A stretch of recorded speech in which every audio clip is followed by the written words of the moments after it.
Hello and welcome to Startup Champions 2.0, the show where you meet and learn from National Startup Award winning founders. In the episode today, you will meet two startup champions from Industry 4.0. These are Repos and Sagar Defense. India is the world's third largest energy consuming country. Thanks to rising incomes and improving standards of living, energy use has doubled since 2000, with 80% of demand still being met by coal, oil and solid biomass. Many businesses' construction sites require large volumes of petrol, diesel, LNG and CNG. Their daily operations cannot stop, of course. If they start sending their admin teams to ensure proper fulfillment of this energy demand, their costs will rise a lot more and it will become unsustainable. But what if the fuel could come to you? And it could be as simple as ordering fuel via a mobile app.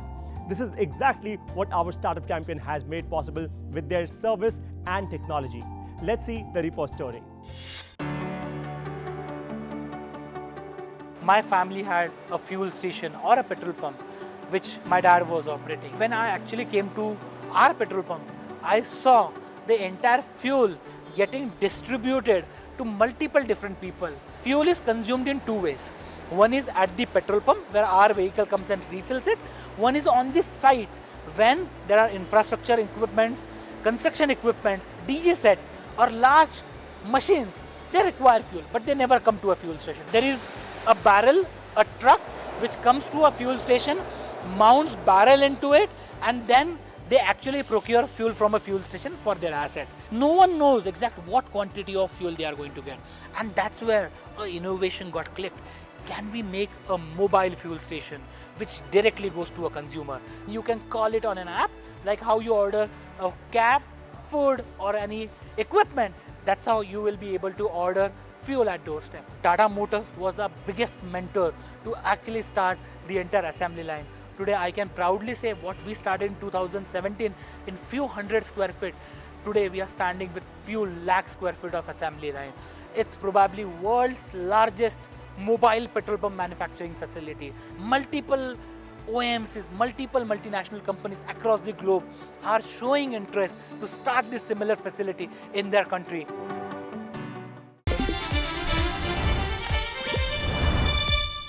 So Aditi and Chetan, welcome to Startup Champions 2.0. Thank you so much. Thank you for having us. Great. So my first question to the both of you is, how did you ever find this problem? So after my engineering, I was preparing for my masters, and my father said, within the gap of 2-3 months, can you come and look back at your family business, which was a petrol pump.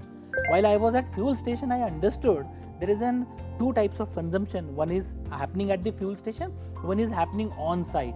The on-site people are coming to our fuel station with some unorganized tanks, barrels, and they're procuring fuel from the fuel station going back. And there are huge challenges, the pilferages, spillages, and we always thought, can there be some solution out of it? We both discussed that, Chetan, we want to really make an impact and change the world. We can't sit at the petrol pump, And one fine day, we were just figuring it out what to do. And there was an electricity blackout, complete no electricity in Pune. And because our business was petrol pump, we were getting a lot of calls from our customers that, I need a backup. Where's my vehicle, where's the barrels filled, where's the driver reached, and we were just coordinating. And then, we received a parcel from one of our e-commerce website, a book we had ordered. And when we received the book, there were all notifications flooded. Book has been received, this much you saved, it has been delivered by so-and-so. And that was the eureka moment, We said that why don't we deliver convenience at a customer's doorstep? Why don't we deliver fuel at a customer's doorstep, or someone can just order and we go and deliver? So that was the moment. Interesting. I'm sure more eureka moments will actually happen in this episode. Okay, my second question to the both of you is, look, Repos as a company has its own distribution mechanism, your own infrastructure as well. Now, how did you fund it in the first place on day one? And in this whole duration or time, have you actually raised any external funding? Yes. So while we started business, we first focused on what we had as an important resources. So it was more important to finding right business model, and then it was the funds part. While we were doing this, me and Chetan, we had a very firm belief. Let's not start with a cliched startup, where you raise funds, then implement the idea. We said, if we believe in this idea, let's do a POC. Let's completely build a business model, and that's why we thought, let's build such a model which will actually change India and put India there on the global map. So we went to our father-in-law. We said, whatever you've saved for a future, give it to us now. Because this is what is, wow. so we invested our land, we got lot of stuff, mortgage. We said, let's put our money first.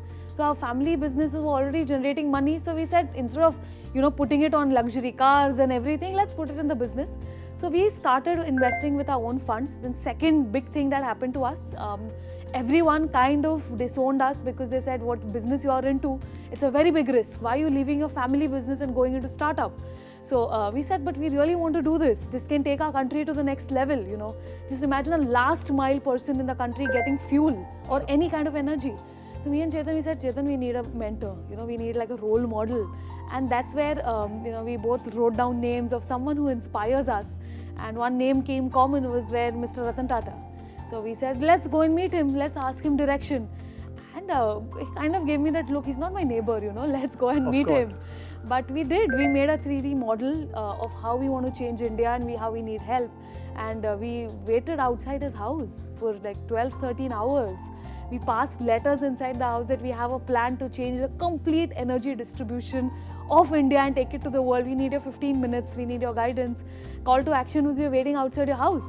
And you did that? Yeah, we did that. We got a call. The call said that, can I speak to Aditi and Chetan? I said, yes. Like, this is Mr. Ratan Tata here. And I got your letter. I'm very interested how you want to change the brick and mortar energy distribution model. Can we meet for 15 minutes? And trust me, that 15 minutes meeting got turned into 3 hours. Then right from his mentorship to 2019, he said that I want to invest my first token amount in you. We didn't go for funds. We just said, sir, guide us, we have money. In 2019, we got his first round from Mr. Tata. And then recently, 3 months ago, we raised our pre-series A. And our lead investor was Mr. Tata again with few HNIs. So yeah, we recently raised a 7.5 million USD, that is $56. Fantastic. Many congratulations to Thank you guys. you. Thank you. Let's now talk numbers, like real impact, right? Because that's what you talk about. Yes. How much, for example, dead mile wastage would you have saved till now? Yeah, that's very important question because no one counts that. Correct. Every time we know we can only get fuel at a fuel station, right? Sure. But there is some different method. We have generally seen very large transporter, they save somewhere around 3 to 4% of fuel in dead mileage. And when I'm talking about a consumption of a few crore liters, we can imagine what this 3 or 4% counts for. Sure. Very interesting. Any other such numbers that you've seen, something in terms of cost or fuel consumption that has sort of actually gone down? Yeah, so we just spoke about dead mileage. There's a huge challenge with the pilferages. See, when we call as a fuel, it's a liquid gold. Anyone gets anyone at any price. So what we have did, the technology with the complete app and the IoT controller maps the vehicle. It has an OTP system, it has a fuel level sensor, and there is an average saving. What we have done in a pilot is somewhere around 7 to 9%. And then we saw that the pattern was about dead mileage, spillage and pilferages. Got it. So people are saving around 9 to And 10%. that equals to saving of dead mileage of carbon emissions. Sure. So we did a small calculation. 1 liter of fuel burned releases 2.69 kgs of carbon dioxide. So we have actually saved in the past 2 years carbon dioxide worth planting trees of 15 lakh trees. Phenomenal. And in the next 5 years, if the same model continues and according to our numbers, we will actually be saving carbon emissions worth planting 24 crore trees. That's, you can say, twice the city of Mumbai. Fantastic. So you have a tech platform as well that helps businesses understand and track their fuel consumption and costs as well. Tell us more about it. So the model started getting evolved. So we first thought it is only delivering fuel, but the next part was, can we monitor fuel? Because people are still storing fuel in their barrels or in unorganized tanks. So we have created an organized product called Datum, which completely monitors your fuel level, it dispenses it, and it gives you a complete tracking mechanism. On the app. On the app. Got it. So, and what's your business model? How do you guys make money? So, simple way, we have a complete platform e-commerce where we have supply and we have demand. Sure. So, supply is someone who owns these mobile petrol pumps. So, kind of a franchisee partners. So, first source of revenue is we sell those vehicles to them because we are an asset-light company. So, after we sell them, if XYZ person buys it, he registers that vehicle on our platform. Okay. So, then we do marketing and sales on, of course, the e-commerce platform. We get him revenue and then we do the rev share with him per liter sold. So that's the entire business Fantastic. Model. Millions of Indians are watching you right now on this very show. What's your message to all of them? I think this decade belongs to we all as youngsters. a lot of time has gone for this nation who has been building. If we really give our life for this entire thing for next 10 years, I think by 2030 we will be seen as a global leader. That's what I totally believe that. What do you have to say? So I really believe in what Swami Vivekananda had said, that give me 100 youth and I can change India. You know, we all youth, we are in a percentage of 65% belongs to us youngsters. And if we just give up the comfort zone, you know, if we just give up of what's in it for me, I think India is a story that world is waiting for, and we all can contribute, and we all can think that we can take India global. And that's what is our dream, that can we make India a superpower by 2030. And I think if you dream it, you can achieve it. Aditi and Chetan, thank you so much for being on Startup Champions 2.0. The top 2 lessons for all of you from this session are: number 1, fuel distribution is a massive opportunity in India. Number 2, keep following government policies. You can create strong leverage and hence create exit and entry barriers in your business. It's time for a short break. Don't go anywhere. On the other side, you will meet our next startup champion. Have you ever imagined that you can fly on a drone? They have done it. Don't miss a single second of this episode. I will see you on the other side. Welcome back to Startup Champions 2.0. Imagine you could simply step on a drone and fly to your workplace. Or imagine you could do an unmanned survey of a location wherein you are in a battle zone. Or you could deliver a payload on a moving ship or a moving vehicle from another moving vehicle or ship. Or imagine a remote location or a rural location where you need an immediate air ambulance. The possibilities of technology are endless. They look easy, but they're not easy to solve. A few years back, we could have only laughed upon these ideas as fiction or wild imagination. But our startup champion has made a lot of this possible. You will witness it today right in front of your eyes. Let's now see the story of Sagar Defense. We are an artificial intelligence, a complete engineering company. We build unmanned systems which are platform agnostic and can be used in different domains of maritime, surface and subsurface, and as well as in aviation. We do underwater vehicles which can actually go on suicide missions and and can target an enemy. And the most important of it is we have gone down in history books by building the first personal aerial vehicle in which I personally sit and fly from time to time. So imagine going back your home in your own aircraft. This is what we are trying to bring it on the table. Government agencies has really supported us very, very strongly. And especially when you work in the armed forces and especially a customer like Navy, Navy is almost 70 to 80% indigenized. So they understand the technology. Even at that front, the support at the levels of, the officers have been very strong. They have started believing in you. We have officers visiting us here and they say that, we have heard a lot about you. We would like to see what you guys do. So I keep telling my team also from time to time, success is not in attainment but in trying. So this journey has been towards believing in your dream and working hard towards it. And that is what has led to what SDE is today.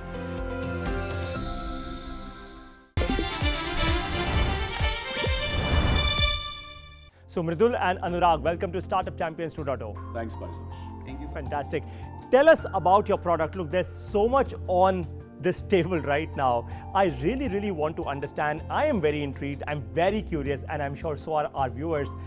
What exactly is your technology? So this motivation started from the 26/11 attack which happened in Mumbai. There was lots of Indian Coast Guard vessels and Navy vessels were deployed there.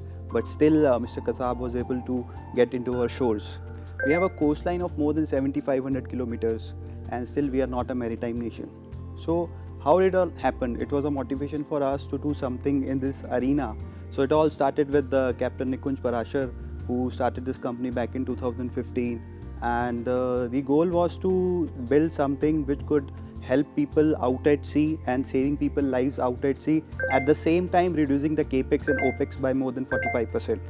So what we built is a technology called Boat-in-a-Box platform, which is a combination of software and hardware. Here you see we started off with this and now we are at this level. So this chip you see, it's a 16-layer PCB. It can be retrofitted on any kinds of platform. It is a platform agnostic technology. It will convert the existing platforms into an unmanned platform. It is a dual use technology. So suppose there is this vessel you see, it is having a capacity of 10 persons. They can go and do the survey operation, surveillance operation, and very other all offshore operations as well. Now this system retrofitted on this platform. Now only 2 people will go, or no people will go on board, and they'll still have the control over the operation from a distance. Wow. And distance can be from the radio point of view, it can be 25 kilometer with RF, and it can also be controlled with a SATCOM, and we have tested up to 1400 kilometers out at sea. Phenomenal. So what you're fundamentally saying is that large piece of metal fundamentally has been converted into a 16-layer chip. It's a small PCB. Absolutely. Right? And that retrofitted on, let's say, a vessel like this. Let's just imagine for a while. So you're saying this becomes autonomous. Absolutely. It will just drive on its own. Absolutely. Is this true? Absolutely, it is true. This is phenomenal. And I would like to put this light into it. This technology, as it is the front forward in this arena, the armed forces has been the early adopters of these. So they gave us the opportunity, including Indian Navy. And in fact, that is my second question to you. So, you work with the Indian Navy. Tell us, how did that happen? It happened back in 2018, where an officer from the Navy, which didn't identify that he's from Navy, he came to our facility back in 2018, where we were operating out of a 1200 square feet office in Borivali, Mumbai. And he talked to us about 3 hours, and he understood all the technology we built. And after a conversation of 3 hours, he told us that he is from Navy. So initially we started off working in the maritime sector, and we built this technology with the help of the Navy. And from there, our technology and the product level things go into the lights, and where we got the opportunity. So we perform the unmanned systems, and they gave us the vessels to us, and we were putting our systems onto the platforms, and they were building the unmanned vessels out at the for certain classified operations. Sure, I get that. So how did you fund the business on day one, and have you raised any external funding as of yet? Sure. So I think I'll add what Mridul said. So our founder, Nikunj, is actually a captain of the ship. He's been sailing for 14 years, and his father has been an ex-merchant navy himself, runs a ship repair business. So I think Sagar runs in the blood. So that's how the maritime started. Sure. The business started definitely as bootstrapped. I think as an entrepreneur, you go to a lot of hardship because it's you who has a conviction, it is who you believe. And since then, we have 2 rounds of funding.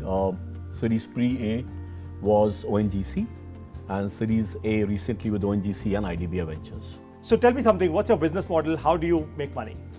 So as I earlier said, the business has been pivoted towards the defense sector because they are the early adopters of the technology. So our most of the revenue is coming from the defense sector, and we have been fortunate enough that we have contracts from Indian Armed Forces which we are executing. So direct sales is our one business model that we pursue, and second is the services and the AMC that adds up to the revenue. Some of the service contracts we are executing in which data as a service and the vessel as a service we are putting into light. And as you said that we have created the India's first personal aerial vehicle in which a human can sit and fly. We have built the indigenous systems in India in our factory, and we have exported system previously as well. Got it. And so fundamentally, of course, exports is also one domain wherein you will of course make money. Just to keep things a little short, millions of Indians are watching you right now on this show, Startup Champions 2.0. What's your message to them? A lot of them want to actually solve good, important, relevant problems like you guys have. So when you have a problem and it is very important enough, and when you look at the success is not in attainment, but it is in trying every day. You have to dream big, you have to dream in the day, you have to dream in the night, and make things happen. And you have to enjoy the journey, you have to enjoy the struggle. It's not like that success is a step, it is a journey of success, we I call love that. it. What's your message? I think failure. I mean, a lot of entrepreneurs in our ecosystem, with the failures, they are scared, they are afraid, they stop. I think perseverance. And the technology which Sagar Defense is building doesn't exist in the global, right, in scenarios. So failures is the mantra of success. So keep failing till you're successful. This is fantastic. Keep failing till you're successful. The top 2 lessons of this session are: number 1, the possibilities of unmanned flight and surveillance are endless. Number 2, build for the future. The present is already being solved for. You can create what you imagine. It's time for a short break. Up next will be questions from our audience, that is you, and step number 16 of how to start a startup. I will see you on the other side. Welcome back to Startup Champions 2.0. It's now time for the audience question. Are you guys ready? Yeah, definitely. Our audience actually asked some very, very tough questions, so let's see how it goes. Please come on screen and ask your first question. Hi, I am Vikas from Bareilly. My question is for Repos.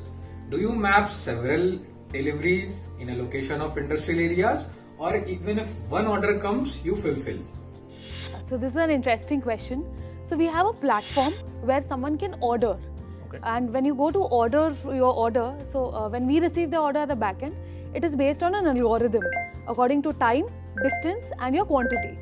So at the similar time, if there are similar orders at the similar location, then one vehicle goes and delivers these orders. But according to the algorithm, if the nearest vehicle at your time, and even it's one vehicle or one order, it will go and deliver it. So it depends. It's the algorithm that is our USP. Let's now take our second question. Hi, I am Rashi from Bhopal. I have a question for Sagar Defense. How soon do you think flying taxis can actually be a reality? So I'll answer it in 2 parts.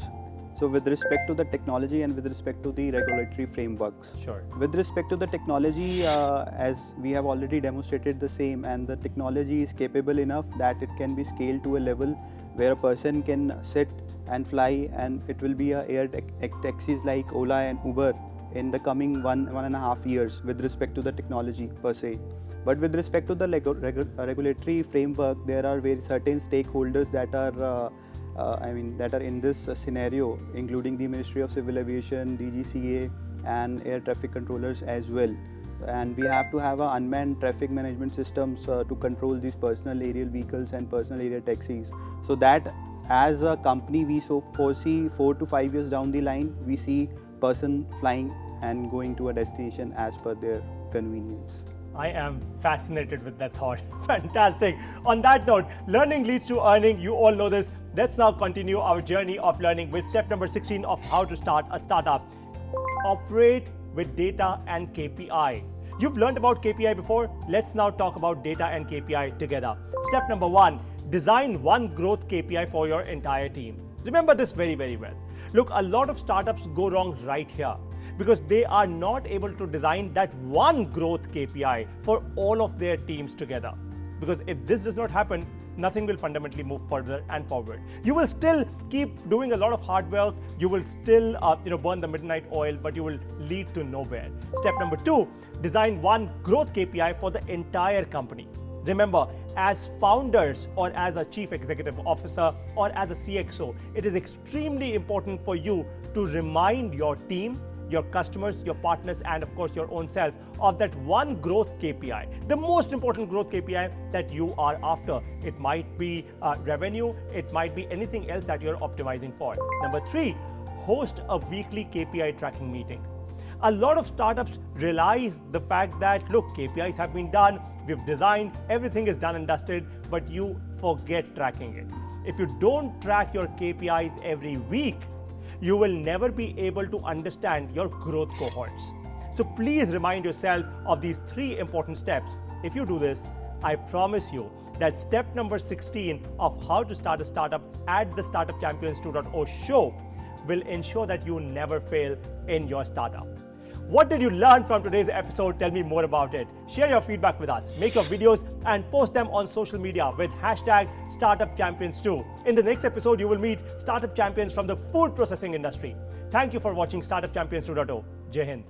This is the safety aspect of it. No migration at all from food to this or this to food at all.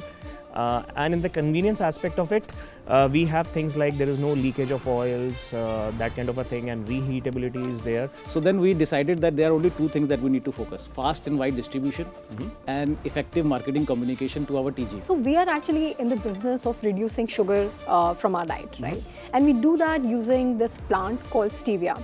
So stevia is a 100% natural sweetener that's completely safe for everyone. Stevia is actually already being used in 30,000 plus food and beverage products globally.